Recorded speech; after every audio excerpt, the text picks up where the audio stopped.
छोटी बहू। ये कमीशन वाला सिस्टम ना बहुत ही गंदा है। वैसे क्या सोचा आपने, क्या करेंगे इस बारे में? क्या सोचूंगी, कुछ भी नहीं। उसके बाद ना मैं सर के पास गई थी। सर भी यही बोल रहे थे कि वो भी नए हैं, वो भी ना पूरी कोशिश कर रहे हैं। उन्होंने मुझसे कहा कि यहाँ पे ना बहुत मामला ना खराब है, यहाँ कोई काम ढंग से होता ही नहीं, सब कुछ घूसखोरी, कमीशन, मनी पे चलता रहता है पूरा मामला। इसीलिए तो गलत गलत प्रोजेक्ट सारे सेलेक्ट हो जाते, अप्रूव हो जाते। सर ने ना मुझसे स्पेशल रिक्वेस्ट की थी। उन्होंने कहा था कि मैं जाके ना सरप्राइज विजिट करूं, रिपोर्ट बनाओ और उसके बाद ही कोई प्रोजेक्ट अप्रूव करो, बस। और क्या। ऐसे एक बात बताऊं आपको, मेरे सर ना बहुत अच्छे हैं। मुझे लगा कि वो बहुत अच्छे और ईमानदार इंसान है। इनफैक्ट सर ने भी मुझसे कहा कि अगर हम दोनों मिलकर काम करेंगे ना ईमानदारी और मेहनत के साथ, तो हो सकता है कि ये सिस्टम की घूसखोरी को ना तोड़ सके। सर आपसे बोला था? हाँ, मतलब एज क्या है सर की? अरे सर की एज क्या है मुझे कैसे पता चलेगा? मैं क्या उनका बायोडाटा लेने गई थी वहां पे? फिर भी अगर आप एक इंसान को देखते हो तो एक आइडिया तो हो जाता है ना। हाँ, आइडिया तो लग जाता है। यही कुछ 35-40 की होगी। 35-40? तो मतलब वो यंग है? हाँ, वो यंग है और यंग के साथ साथ डायनेमिक है। आपको पता है, अगर उनसे काम ना करवाया जाए ना तो उनकी एनर्जी वेस्ट की जा रही है। और आपको पता है, इनसे ना समाज को बहुत बेनिफिट मिल सकता है, पर वो शायद बाद में ना मिल पाए। देखो आना, आप जॉब करना चाहती थी, आप जॉब कर रही हैं। महीने के एंड में आपको सैलरी मिलेगी। आप अपनी पहचान बनाना चाहती थी, वो भी आपने बना ली। आपको हर जगह ये दिखाने की जरूरत नहीं है कि आप ईमानदारी की मूर्त है।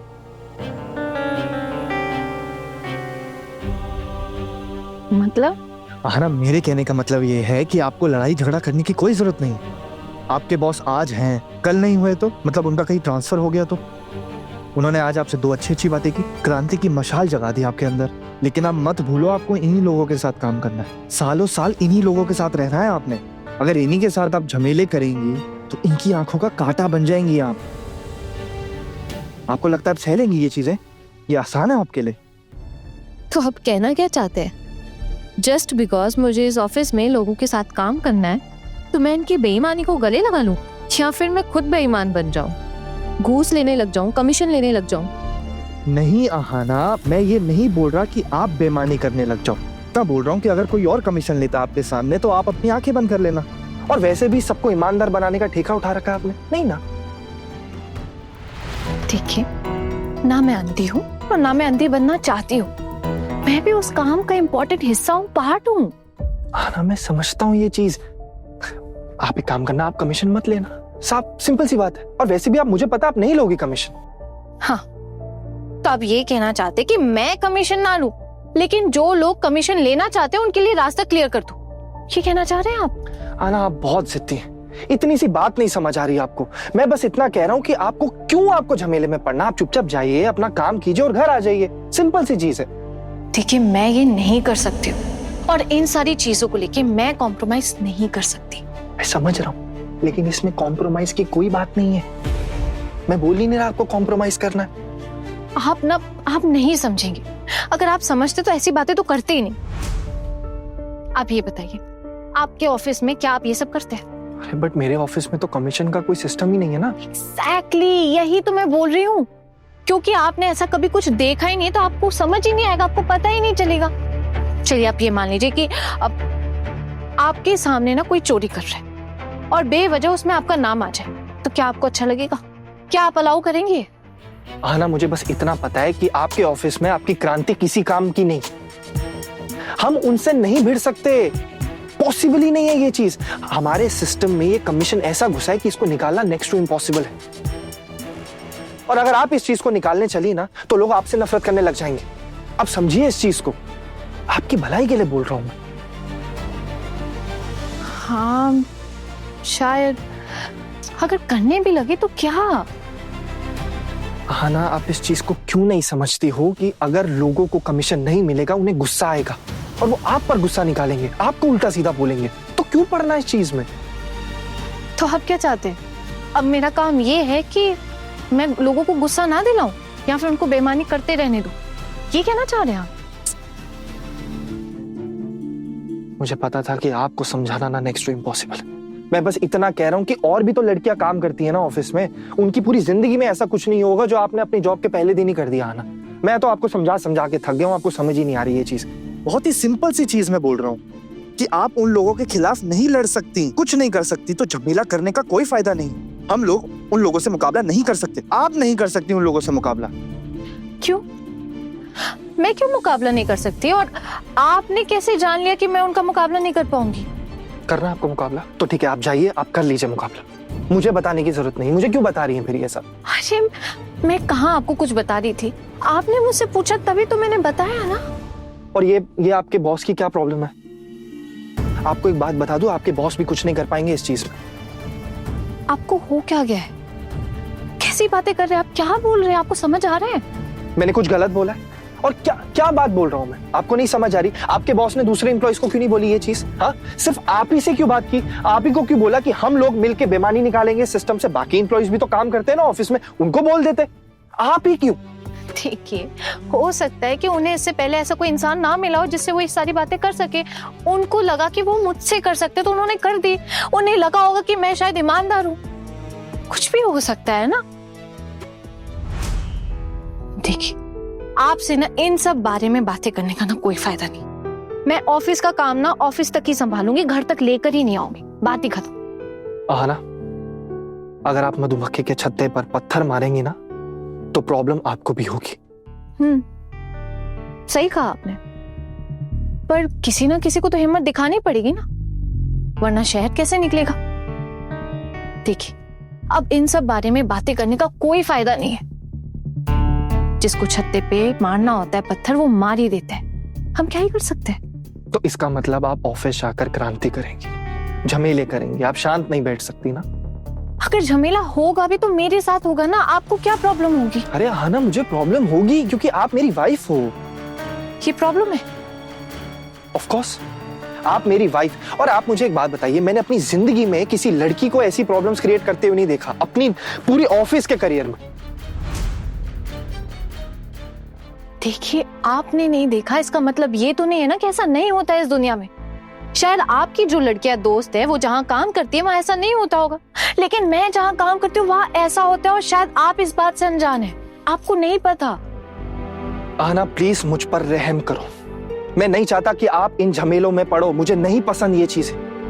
तो मैं कहाँ डिस्टर्ब कर रही हूँ आपको? मैंने कब डिस्टर्ब किया? नहीं किया तो बहुत सिंपल सी चीज है, आप अपनी जॉब करो, अपनी सैलरी लो और चुपचाप घर आ जाओ। आपको हर चीज में घुसने की जरूरत नहीं।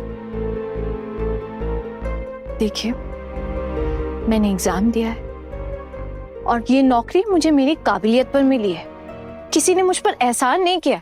तो जब मुझे जो जिम्मेदारी मिली है उस जिम्मेदारी को सच्चाई से निभाना मेरा फर्ज है। अगर मुझे दिखता है कि कोई फंड्स का गलत इस्तेमाल कर रहा है, कोई कमीशन ले रहा है, कोई कटमनी कर रहा है, कोई गरीबों का पैसा खा रहा है, तो मैं अपनी आंख बंद करके तो नहीं रह सकती हूँ ना। ये तो मुझसे नहीं होगा। और वैसे भी लोग किसी एक या दो इंसान को ना इस घोटाले या स्कैम के लिए जिम्मेदार नहीं ठहराएंगे। मैं भी तो उसी में शामिल होंगी ना, क्योंकि मैं भी तो उसी का पार्ट हूँ। मुझे भी लोग बेईमान कहेंगे। क्या आप ये चाहते हैं? आप मेरी बात समझ रहे हैं मैं क्या बोलना चाह रही हूँ? मुझे पता था कि आप मेरी बात नहीं मानोगी। आपको वही करना है जो आप ऑलरेडी ठान चुकी है ना? आपके अकॉर्डिंगली जो आप सोच लेते हैं ना वही सही होता है। आना, मैं आपको एक चीज बता दूं कि ये जो बार बार आप प्रॉब्लम क्रिएट करेंगी ना अपनी ऑफिस में, ये झमेले करेंगी, ये आपके लिए सही नहीं है। और अगर आगे जाके कोई भी प्रॉब्लम होती है ना तो आप प्लीज मुझे कुछ मत कहना। एग्जैक्टली, मैं भी तो वही कह रही हूँ। देखिए, आपको चिंता करने की कोई जरूरत नहीं है, मैं अकेले सब संभाल लूंगी। देखिए, बदनामी भी नहीं होगी और ईमानदारी से मैं अपना सारा काम भी कर लूंगी। देखिए, मैं जानती हूँ आपको मेरी चिंता है, इसलिए आप ये सब बोल रहे हैं, लेकिन आपको इतना परेशान होने की कोई जरूरत नहीं है। आना, मुझे आपकी फिक्र नहीं है, मुझे आपके बर्ताव से प्रॉब्लम है। बर्ताव? हाँ आना, आपका बर्ताव एक बहुत बड़ा इशू है और आपको समझनी पड़ेगी ये चीज। आना, हमेशा से ना आपने नियम तोड़े हैं, ठीक है? आपको हर चीज तोड़नी क्यों है? कभी आपने कोई चीज जोड़ने के बारे में सोचा है? एक बार सोच के तो देखिए, आपको चीजें जोड़ने के बारे में सोचना चाहिए। आप मेरे साथ मजाक कर रहे हैं या सीरियसली बोल रहे हैं ये सब? मैं समझ नहीं पा रही हूँ। हाँ, आपको लगता है कि ये टाइम है मजाक करने का? हाँ, आपको लग रहा है मैं मजाक कर रहा हूँ? एक तो आपने पहले दिन ही ऑफिस से लौटकर हमें बुरी खबर सुना दी। हाँ ना, आपको जरा सा भी अंदाजा है कि आपके सेक्टर में जो लोग काम करते हैं वो कितने गलत लोग हैं? अगर आप उनके अगेंस्ट झमेला करेंगी तो आपको कितनी प्रॉब्लम हो सकती है। लेकिन आप एक बात बताओ, क्या वो लोग आपकी वेट कर रहे हैं कि आना जी आएंगी और हमें ईमानदारी के रास्ते पर चलवाएंगी? आपको लगता है कि वो लोग वेट कर रहे होंगे इस चीज का? अगर आपको ऐसा लग रहा है ना आना, तो आप बहुत बड़ी गलतफहमी में हैं। और अगर आप फालतू के झमेले करेंगे ना, तो ये सब लोग आपसे नफरत करने लगेंगे और आप पर कोई भी अटैक कर सकता है। कभी सोचा है आपने अपने बारे में? अगर आप पर किसी ने अटैक कर दिया तो आपका क्या होगा? मैं नहीं चाहता कि आप इस प्रॉब्लम में पड़ो और मैं नहीं चाहता कि मैं भी इस प्रॉब्लम में पड़ूं। मैं नहीं चाहता है ना आपको कुछ हो। आप रिलैक्स रिलैक्स, शांत हो जाइए। आप इतना क्यों सोच रहे हैं? इतनी चिंता क्यों कर रहे हैं आप? और किसी में इतनी हिम्मत नहीं होगी कि मेरे प्रोटेस्ट के चलते वो मुझ पे अटैक कर दे। और अगर किसी को अटैक करना भी है तो करने दीजिए ना, कोई बात नहीं। मैं अकेले मैनेज कर लूंगी। मेरे अंदर इतनी ताकत है कि मैं सब कुछ संभाल सकती हूँ। अब खामखा परेशान हो रहे हैं। हाँ ना, मेरा परेशान होना बनता है और अगर आप चाहती हो मैं परेशान ना हूं तो फिर ये सब बातें क्यों बताई मुझे? मैंने कब बताई? आपने मुझसे पूछा तो मैंने आपके सवाल का जवाब दिया। और हाँ ना, मुझे कैसे पता होगा कि और किसी लड़की की लाइफ में जो नहीं होता वो आप ऑफिस के पहले दिन ही कर बैठोगी? आपने तो ऑफिस के पहले दिन ही झाड़ू उठाई और सफाई का अभियान शुरू कर दिया। कौन करता है ऐसा? हाँ ना, आपको किसने बोला था ये करने को? कोई जरूरत थी इस चीज की? मुझे ना अभी सच में बहुत हैरानी हो रही है। मुझे लगा था कि मैं आपको ये सारी चीजें बताऊंगी तो मेरे हस्बैंड होने के नाते आप मुझे सपोर्ट करेंगे, लेकिन आप तो उल्टा मुझे क्रिटिसाइज कर रहे हैं। आप नहीं चाहते कि मैं ये सारा काम करूं? हाँ ना, मैं बस यही नहीं चाहता कि आप फालतू में ईमानदारी की मूर्त बने। हाँ, वो तो मुझे समझ में आ रहा है, पर आप क्यों नहीं चाहते ऐसा? मुझे ये नहीं समझ आ रहा। हाँ ना, क्योंकि मैं अपनी जिंदगी चैन से जीना चाहता हूँ। मैं नहीं चाहता कि आप किसी फालतू के प्रोटेस्ट में घुसे। मैं नहीं चाहता कि आप अपने ऑफिस में कोई झमेला शुरू करें। हाँ ना, ये चीजें नहीं चलती हैं ऑफिस में। देखो, अब आपको समझना पड़ेगा, आपने अभी अभी कमाना शुरू किया। थोड़ा बहुत पैसा आप अपने पे खर्चेंगे, थोड़ा घर में देंगे, हम शांति से अपनी जिंदगी बिताएंगे। लेकिन आपने तो पहले दिन ही ऑफिस वालों के खिलाफ युद्ध का बिगुल बजा दिया। क्या जरूरत थी ये करने की? अब कर दिए तो खेलिए क्रांति, करिए प्रोटेस्ट। मैं भी देखता हूं कि इससे क्या फायदा होता है, क्या बदलाव आता है हमारी जिंदगी में या उनके इस बेईमानी में।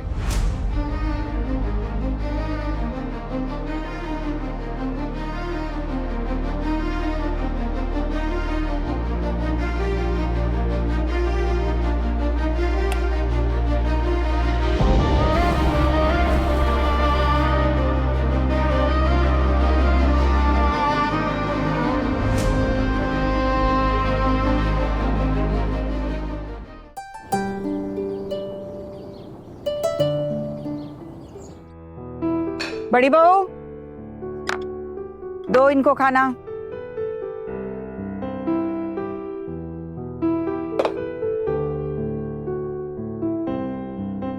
हाँ हाँ, तू भी बैठना, तुझे भी तो ऑफिस निकलना है, देर हो जाएगी। चल बैठ। अरे नहीं नहीं दीदी, मैं रसोई में खाकर निकल जाऊंगी। क्यों रे, रसोई में क्यों खाएगी तू? अभी ये झूला झूला कर ऑफिस जाएगी, छोटू तो छोड़ ही देगा ऑफिस में, तो उसके साथ बैठकर यहीं खाना खा लेना। रसोई में जाकर झूठन क्यों फैलाएगी? अरे नहीं नहीं माँ, मैं कोई झूठन नहीं फैलाऊंगी। मैं रसोई में ना थाली लेके खड़े खड़े खा लूंगी, कोई दिक्कत नहीं होगी। माँ, सिर्फ भात और ये चोखा ही तो खाना है। माँ, सच में कोई झूठन नहीं फैलाऊंगी।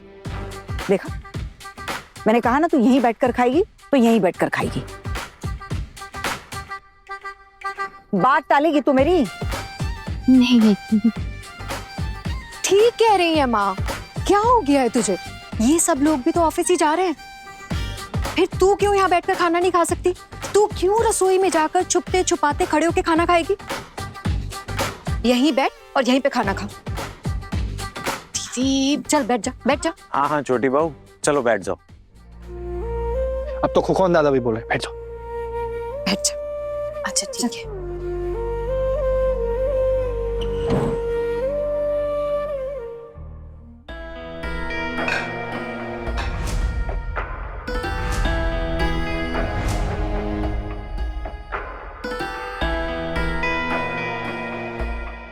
कमाल है, हमारे ऑफिस निकलते वक्त यहाँ पे घर की बहू बैठकर टेबल पे खाना खा रही है। क्या चल क्या रहा है इस घर में? हरी हरी, घोर कलयुग आ गया है पलटू। अब ना तू यहाँ बैठकर खाना नहीं खा पाएगा। जा अपने कमरे में बैठकर खाना, ठीक है? जा। क्यों? यहाँ बैठ के क्यों नहीं खा पाएंगे? मैं क्या अछूत हूँ? सुबह सुबह ना ये बकवास मत कर मेरे साथ। आई बात समझ में? हमारे घर की ये रीति रिवाज नहीं है कि लड़कों के साथ एक ही टेबल पर बैठकर घर की बहुएं भी खाना खाए। और जाकर ऑफिस खेले। ठाकुर जी, मैंने ही कहा है उसे यहाँ बैठकर खाना खाने के लिए। पता था मुझे ये आप ही का काम होगा। आप ना घर को तबाह कर दीजिए बस। आपका ना दिमाग खराब हो गया है भाभी, इसीलिए इस तरह की हरकत करने की इजाजत दी है आपने, है ना? सर पर चढ़ाकर रखा है इसको आपने। क्यों? क्योंकि आपकी ये छोटी बहू पैसे कमा कर लाएगी और आपकी झोली भर देगी।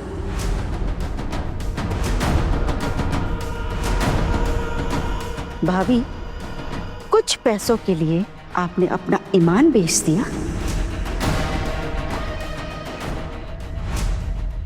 माँ देखो, मुझे ऑफिस के लिए देरी हो रही है, ऑफिस निकलना है मुझे।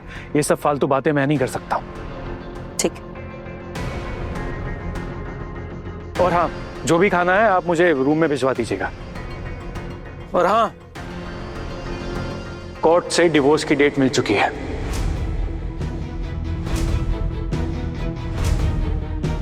परसों की डेट है। मंजली बहू को मेरे साथ जाना होगा।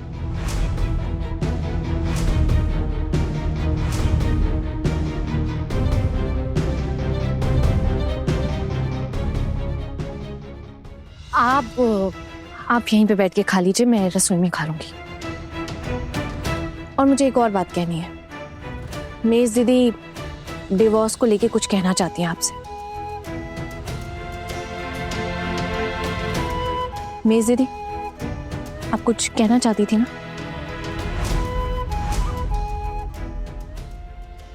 हाँ, वो पिटीशन साइन कर दी है मैंने, और मैं जज के सामने अपनी मांग की भी बात करने वाली हूँ।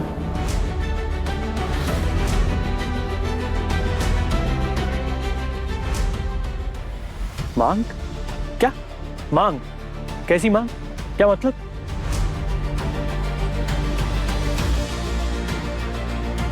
अरे वाह, आपने कहा क्या मतलब? आपने इतने सालों तक ये ड्रामा करके शादी बना के रखी है मेरे साथ, और अब आप दूसरी शादी करने जा रहे हैं। अभी तक ये शादी टूटी भी नहीं है और आप दूसरी शादी के लिए उस लड़की की पूरी सेटिंग कर चुके हैं। अब ये सारी बातें तो जज साहब को बतानी पड़ेगी ना। मेरा भी तो कुछ हक बनता है ना। हाँ, मैं कहाँ जाऊंगी? मायके लौट नहीं सकती हूँ वापस। मजबूरन मुझे इस घर में ही रहना पड़ेगा। और ये घर तो मेरा नहीं है ना। ये घर तो मामी माँ का है, और शायद वो मुझ पर तरस खाकर मुझे यहाँ रहने भी दे। मेरा खर्चा, मेरी बच्ची का खर्चा, उसकी परवरिश, उसका क्या? हाँ, इतने टाइम से तो तुम बहुत बड़ी बड़ी बातें कर रही थी, लेक्चर दे रही थी कि मुझे आपसे फूटी कोड़ी भी नहीं चाहिए। मैं मूर्तियों का बिजनेस करके पैसे कमा के अपने खर्चे उठा लूंगी, अपनी बेटी की परवरिश कर लूंगी, अपना खर्चा, अपनी बेटी का खर्चा सब उठा लूंगी। तो फिर अब ये नाटक क्यों? ये बात उठती ही नहीं अगर मैं ये बात नहीं उठाती।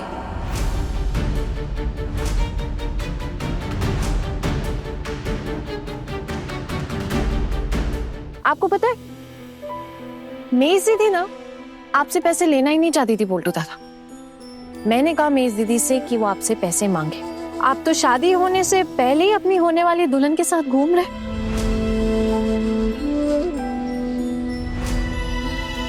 प्यार जता रहे, वो भी मेज दीदी की आंखों के सामने। इन्हें कचरे की तरह ट्रीट कर रहे हैं आप। मैं दीदी आज भी आपका घर संभाल रही है, रसोई का काम कर रही है, और हम जिस घर में रहते हैं, क्या इनका इतना भी हक नहीं बनता कि हम इनके इमोशंस की रिस्पेक्ट करें, इनकी भावनाओं की रिस्पेक्ट करें? डिवोर्स के बाद आपको जी भर के घूमना है, घूम लीजिएगा उस लड़की के साथ, शादी कर लीजिएगा, लेकिन तब तक तो रुक जाते। लेकिन आपने ना जरा सा भी सब्र नहीं है, तो इसलिए हमने भी अपनी स्ट्रैटेजी बदल ली।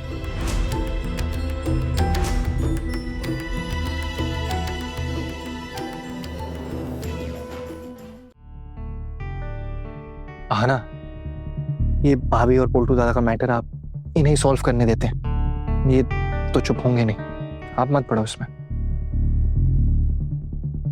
बोलना तो पड़ेगा ना। अरे मेहज दीदी का यहाँ है ही कौन?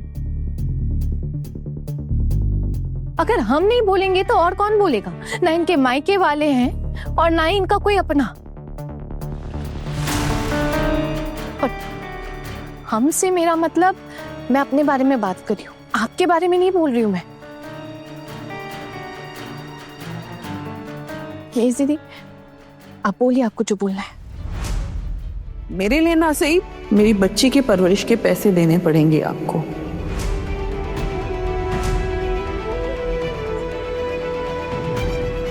और सही रकम मिलने के बाद ही मैं आपको डिवोर्स दूंगी, वरना नहीं।